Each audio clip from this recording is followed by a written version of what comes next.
మొత్తం కూడా పంచాయతీ ఎన్నికలు ఎక్కడికక్కడ పకడ్బందీగా జరుగుతున్నాయి. మొత్తం ఓటింగ్ కేంద్రాల వద్దకు భారీగా అక్కడికి ఇప్పుడిప్పుడే ఓటర్లు అక్కడికి చేరుకొని తమ ఓటు హక్కును వినియోగించుకుంటున్నారు.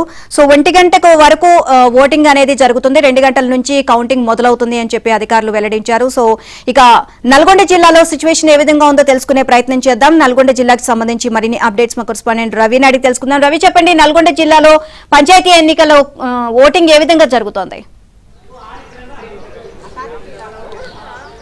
నీలిమా, తొలి దశ గ్రామ పంచాయతీ ఎన్నికల పోలింగ్ అయితే 7 గంటలకు ఉమ్మడి నల్గొండ జిల్లా వ్యాప్తంగా ప్రారంభమైంది. తొలి దశలో ఉమ్మడి నల్గొండ జిల్లా వ్యాప్తంగా 630 గ్రామ పంచాయతీలు 5598 వార్డులకు గాను ఇప్పటికే 45 గ్రామ పంచాయతీలు ఏకగ్రీవమయ్యాయి. ఈరోజు 585 గ్రామ పంచాయతీలకు సంబంధించినటువంటి ఎన్నికలకు సంబంధించిన ప్రక్రియ అయితే ప్రారంభమైంది. అదే విధంగా వార్డు మెంబర్లకు వచ్చేసి 5598 వార్డులకు గాను 4782 వార్డులకు ఈరోజు ఎన్నికలు జరగబోతున్నాయి. 816 వార్డు మెంబర్లు ఇప్పటికే ఏకగ్రీవమైనటువంటి పరిస్థితి ఉంది. మొత్తంగా చూసుకుంటే ఈరోజు 7 గంటల నుంచి ప్రారంభమైనటువంటి పోలింగ్ మధ్యాహ్నం 1 గంటల వరకు జరగబోతుంది.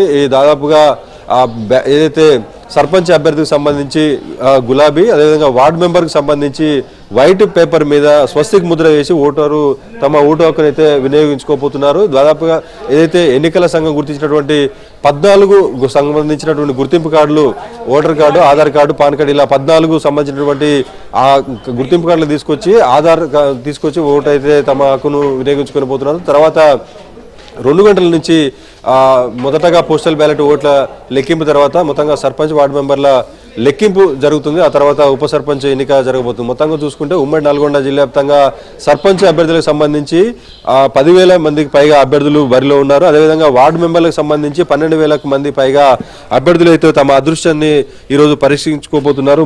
మొత్తంగా చూసుకుంటే నల్గొండ జిల్లా విషయానికి వస్తే నల్గొండ జిల్లాలో ఇప్పటికే తొలి విడతలో జరిగేటటువంటి 14 మండలాలకు సంబంధించి ఇప్పటికే 22 గ్రామ పంచాయతీలు ఏకగ్రీవమయ్యాయి. ఇక సూర్యాపేట జిల్లాలో 7 గ్రామ పంచాయతీలు, యాదాద్రి భువనగిరి జిల్లాలో 16 గ్రామ పంచాయతీలు ఏకగ్రీవమయ్యాయి. మొత్తంగా ఈరోజు మధ్యాహ్నం 1 గంట వరకు తొలి విడతకు సంబంధించినటువంటి పోలింగ్ ప్రక్రియ అయితే కొనసాగబోతా ఉంది. ఆ తర్వాత మధ్యాహ్నం 2 గంటల నుంచి కౌంటింగ్ ప్రక్రియ జరగబోతుంది. ఎలాంటి అవాంఛనీయ సంఘటన జరగకుండా పోలీసులు భారీగా బందోబస్తు అయితే ఏర్పాటు చేశారు. నల్గొండ జిల్లాలో మొత్తం 4,64,000 మంది ఓటర్లు అయితే తమ ఓటు హక్కును వినియోగించుకోబోతున్నారు. దీనికోసం 3,444 బ్యాలెట్ బాక్సులను, అదేవిధంగా 7,000 మంది పోలీస్ సిబ్బంది విధుల్లో ఉన్నారు. 2,000 మంది పోలీసులు సిబ్బంది విధుల్లో ఉన్నారు. ఇక సూర్యాపేట జిల్లాలో విషయానికి వస్తే సూర్యాపేట జిల్లాలో మొత్తం 2,30,30,000 మంది ఓటర్లు తమ ఓటు హక్కును వినియోగించుకోబోతున్నారు. 1,543 బ్యాలెట్ బాక్సులు వినియోగిస్తున్నారు. 1,500 మంది పోలీసులు అయితే సిబ్బంది విధుల్లో ఉన్నారు. యాదాద్రి భువనగిరి జిల్లాలో వచ్చేసి మొత్తంగా బరిలో ఉన్నటువంటి 3,000 మంది అభ్యర్థులకు సంబంధించి మొత్తం 1,62,000 మంది ఓటర్లు తమ ఓటు హక్కును వినియోగించుకోబోతున్నారు. మొత్తంగా చూసుకుంటే ఈరోజు జరిగేటటువంటి పోలింగ్ సంబంధించి ఎలాంటి అవాంఛనీయ సంఘటనలు జరగకుండా జిల్లా అధికార యంత్రాంగం పటిష్టమైనటువంటి ఏర్పాట్లు అయితే చేసింది.